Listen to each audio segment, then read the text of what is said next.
Hello friends, this is Mahan Sajana and welcome to my YouTube channel. In my last video, we have seen how we can create Azure Virtual Network, and Azure Virtual Network is the building block for Azure Networking Service, which allows you setting up your own private network in the Azure cloud. Virtual networks are crucial as they offer security to your workloads or applications by isolating them from public internet and other networks. As customers adapt Azure and the cloud, they need fast, private, and secure connectivity across different Azure networks within the same or across regions. Those are virtual network peering, VPN gateways. In this video, we'll discuss about virtual network peering method for communication between virtual networks. Without making further delay, let's explore virtual network peering.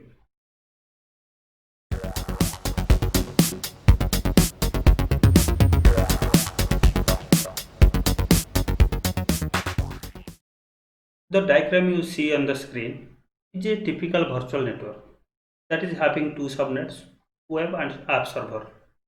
By default, workloads hosted on one subnet can talk to workload hosted on other subnet in the same virtual network. In this image, you can see the virtual network VNet 1 having two subnets, web and app server. VM1 is belong to web subnet and VM2 belong to app server subnet having two different IPs. This diagram depicts VMs in web subnet can talk to VMs in app server subnet. So let's see a different scenario.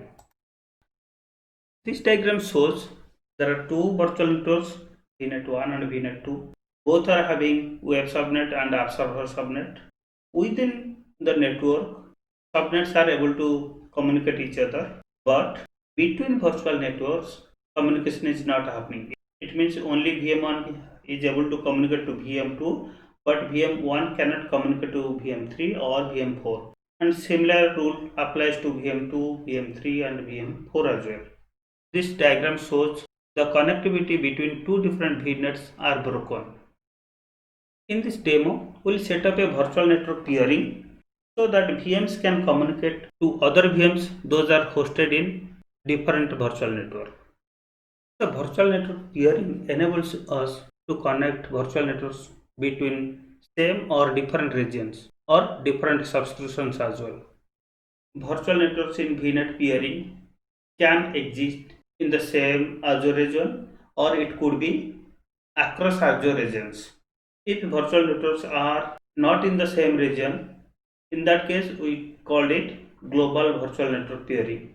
If both the virtual networks are in the same Azure region, then we called it virtual network peering. If a virtual network peering is established between two subnets, between two subscriptions, in that case, both these subscriptions need not be associated with the same Active Directory tenant. Once peering is set up between two virtual networks, any communication to the peered network will go through Azure private network. It will not go via public network. So address spaces of virtual networks and subnets must not overlap to enable VNet peering. To set up virtual network peering, both the VNets or the subnets should not share any common address spaces. It has to be different. There is no charge for creating the virtual network peering connection, but data transfer across peering connections are chargeable. Data transfer across peering connections are charged both for inbound data transfer and outbound data transfer. Transitive peering is not supported. It means if VNet 1 is paired with VNet 2 and VNet 2 is paired with VNet 3, it doesn't mean VNet 1 can communicate to VNet 3. To make it possible, we have to set up one more peering between VNet 1 and VNet 3. Once VNet peering is configured, you cannot make any modification to the virtual networks or to the subnet. To make any changes to virtual networks or subnets, you need to delete the peering, make the changes to the virtual network or subnet, then create the peering one more time. And if you have configured a VPN connectivity to one of the network, then you have to download the VPN one more time. There are certain benefits that we'll get once we'll set up the virtual network peering.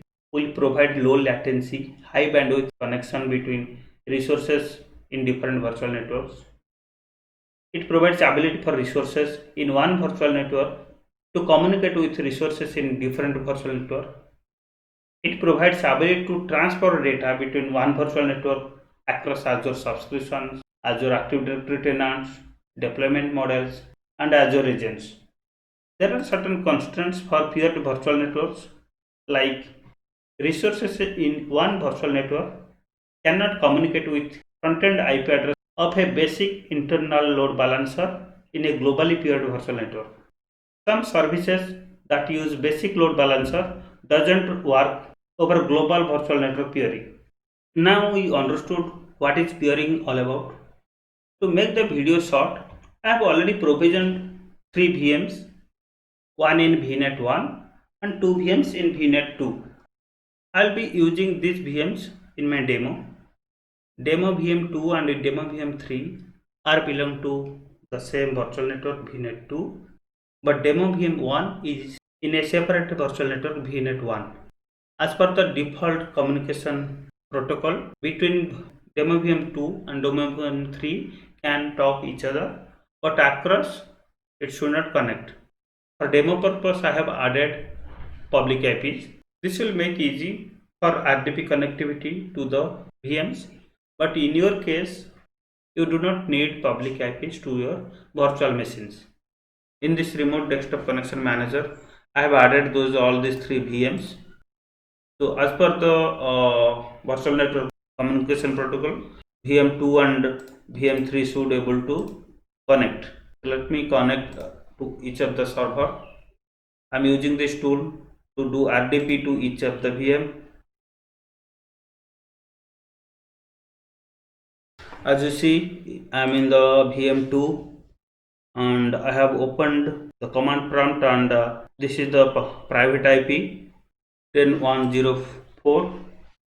That is where this is the DevVM2, and DevVM3, the private IP is 10114. So I have connected to these two servers. Let me see if they can connect or not each other. So I'll be taking this IP.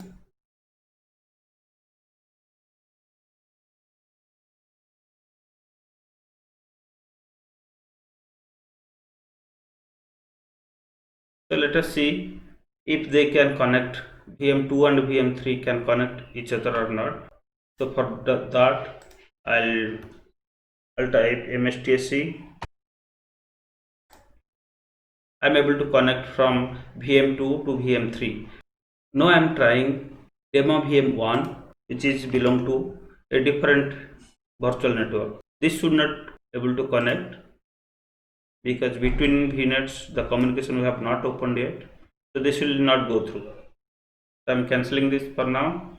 Once we'll set up the communication appearing, we can test it again. Let us check the communication between VM3 and VM2. I'm on the VM3.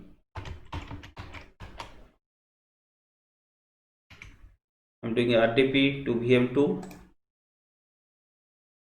and this is going through perfectly fine. So now we verified that within the virtual network servers can communicate each other without any configuration. But if you need to communicate between virtual networks, then we have to set up communication that is called peering. These are the two virtual networks we are going to peer. Let us go to the VNet 1, and here we have peering option. Let us go and add peering. So we have to give a name for this peering. I'm providing this name for better understanding. VNet 1 to VNet 2 peering. And yeah, we are using resource manager. We are not using classic model. The source virtual network is VNet 1. Destination in this case is VNet 2. So we are already in the VNet 1 and we have to select here VNet 2.